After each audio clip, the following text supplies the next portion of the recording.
I cannot ask the fates for help without giving them something in return. Man, just imagine Father Time or Mother Night's Take Your Kids to Work Day. The Netflix series The Sandman has introduced us to some of the most powerful characters in DC's lore, and the children of the aforementioned parents of the year, the Seven Endless. Please pay no mind to Marvel's Children of Eternity, the Seven Friendless. Definitely a coincidence. The Seven Endless are the embodiment of constants of reality, who each wield incredible power and hold dominion over powerful forces in human life. Some powers they share, and others are unique to each member. So, it's time for brothers and sisters to do what they do best and fight over who reigns supreme. Which of the Seven Endless are the best? Let's find out right now. Good, I'm coming through. You are. Death may sound scary, but she's actually the nicest and most thoughtful member of the Endless by a long shot. It's kind of like calling a bald guy curly or a short guy stretch. Even though her power is very specific and limited, she still is an ever-present embodiment of one of the most powerful forces in the universe. She is omnipotent, omniscient, and is essentially the only member of the Endless that even the gods fear, despite her perky and jovial attitude. Every single being in existence meets death before they are born, and then reunites with her when it is time for them to end. She shuttles them to the next life, consoling those who deserve it, and basically just awkwardly staying silent on a long elevator ride with those who don't. Much like all of her siblings, she can shapeshift, teleport, and is completely immortal. She will be the last thing remaining in the universe after she has brought every soul to their final destination. Her siblings have even mentioned that Death is the only one not bound by any rules that the other Endless may have to follow, meaning she can literally do whatever she wants. This unbelievable power in a meaner person would definitely be a rough combo. She can grant immortality if she wishes, and can cause the death of any being when she deems it is time. She has access to the real world and the spirit world, and while she may be responsible with her power, Death has the ability to bring Netflix to its knees with the snap of her fingers. I really never thought I'd say this, but Death now just sounds like someone I want to hang out with, maybe catch a movie. Can't wait to watch Die Hard, lean over and go, "Did you do that to Hans Gruber?" The titular Sandman, also known as Morpheus in the show, is likely one of the strongest beings in the entire universe, and possibly the strongest among all of his brothers and sisters, the Seven Endless. Morpheus being a pseudonym, his real identity is the entity known as Dream, fitting given some of his powers. Much like the Sandman of legend, Dream has the ability to influence the dreams of sentient beings. However, there is so much more to this powerful being than just throwing sand at children's eyes so that they fall asleep. Dream is a shape-shifting entity, who, much like his brothers and sisters, is technically immortal. Even if Dream is killed, his remains will form into a new life form, so that his essence can keep living on. There's a reason that Dream is the Seven Endless member who got his own show, and it's because of the unbelievable power he has when compared to the rest of the members. Dream not only has the ability to control the dreams of unconscious living creatures, but at his full power, Dream can completely change reality. Dream can curse people into perpetual sleepwalk, and he has access to other dimensions via portals, and has a full cosmic awareness. He has even used a power called Eternal Walking on Alex Burgess, making it so that he lives an endless series of nightmares, unable to actually wake up from the horror Dream puts in his mind. The power of dreams and stories is truly an understated ability. We as a species are storytellers and history. That is what makes us. To have the ability to manipulate those stories, plant an idea, terrify a person with a nightmare gives one basically full control over that living being. Dream has full and total access to a plane of reality known as the Dreaming. This is a plane of existence where everyone's dreams live. The series has shown Dream accessing this reality and using it to manipulate the dreams of people and send them directly back to their head. Not only can Dream control the unconscious thoughts of people, but he has such a mastery over every known form of magic that he can completely rewrite reality itself. There's truthfully very little that Dream can't do, and as one of the oldest siblings of the Endless, he easily ranks as one of the most powerful. Have you ever seen the movie Inception? Dream would have been Leo DiCaprio's #1 recruit if he could have found it. This next character is the ultimate paradox. He's the man who has to avoid the fight because he knows he will win. Destiny is not just a record keeper, but he is essentially omnipotent.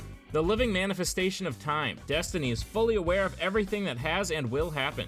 Destiny lives alone in his garden with his magically created text that tells him the fates of all those he loves and hates.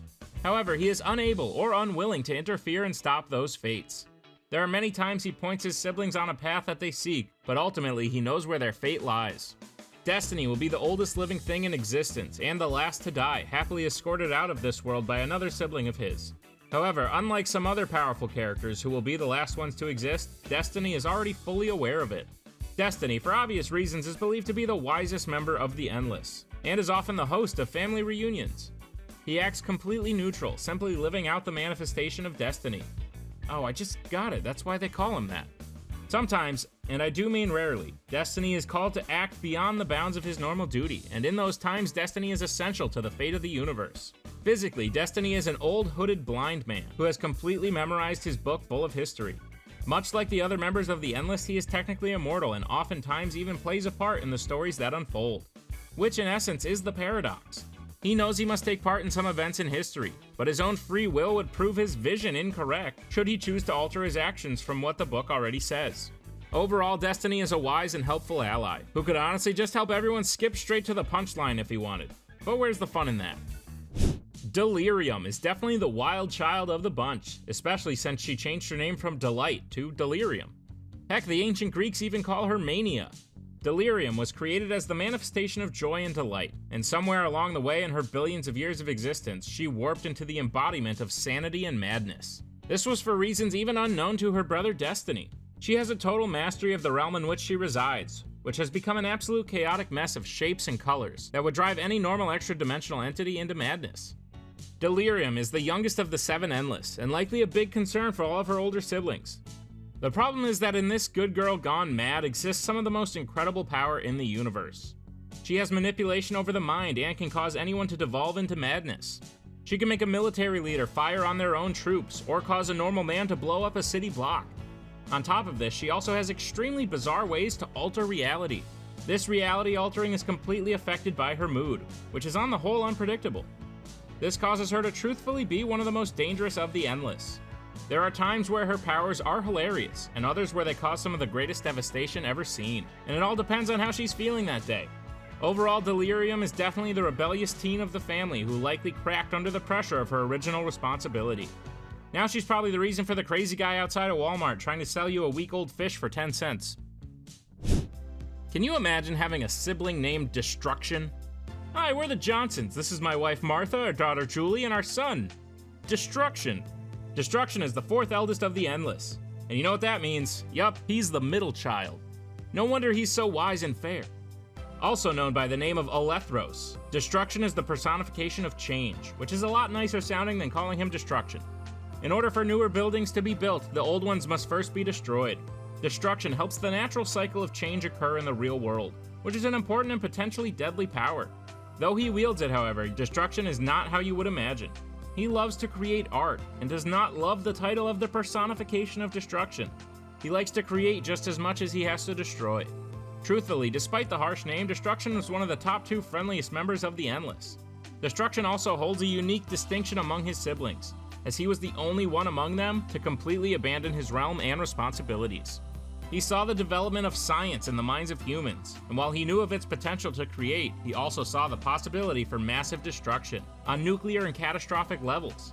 He knew he would have to be the one to bring out this destruction, and instead decided to abandon everything he was created to be. Because of this, he is often referred to as the Prodigal. However, Destruction, now adopting his name Alethros, got himself a talking dog, and became a traveling nomad.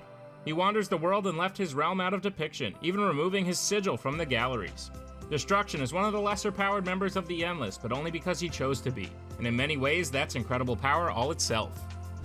The final 2 members of the Endless are the twins, Desire and Despair. Starting with Desire, it is an anthropomorphic being that embodies just what you would think, desire. It lives in a flesh and blood shell of a statue, though it exists on a plane called the Threshold, and often poses quite an issue for the rest of the Endless. Death has even had to break from her free and kind nature to intimidate and strike fear into the heart of Desire due to its antics. Desire loves to play games, messing with humankind, and ultimately intentionally causing problems for their brother and sisters. Dream is actually Desire's most hated enemy, and often its schemes involve grief for the Sandman. Desire's greatest power comes from their ability to cause people to fall in love. Which I know you'd normally think is a good thing, but I'm just glad everyone's finally on the same page as me, as I've been screaming since 2015 that love is a lie. Anyway, moving on. Desire manipulates the feelings of desire within other beings, exposing it as a weakness to drive them to do whatever it wants. Desire has nearly destroyed the Dreaming, the realm overseen by Dream, and its casual attitude toward cruelty greatly angers many of its older siblings. Overall, Desire's cruelty offsets some of the nicer siblings of the Endless, and it's fitting given that they have turned one of the most beautiful things on the planet into a tool for mischief. Desire's actions are often malicious, but they also hold one of the only distinctions besides death of calling out Dream on his many faults. And while they are cruel for seemingly no reason, they certainly aren't always wrong. The twin of Desire, and no offense but easily the most repulsive of the Seven Endless, is Despair. Given that she physically embodies eternal sadness, it makes sense that she doesn't take too good a care of herself. Despair is constantly naked and bleeding thanks to the harm her hooked ring causes her.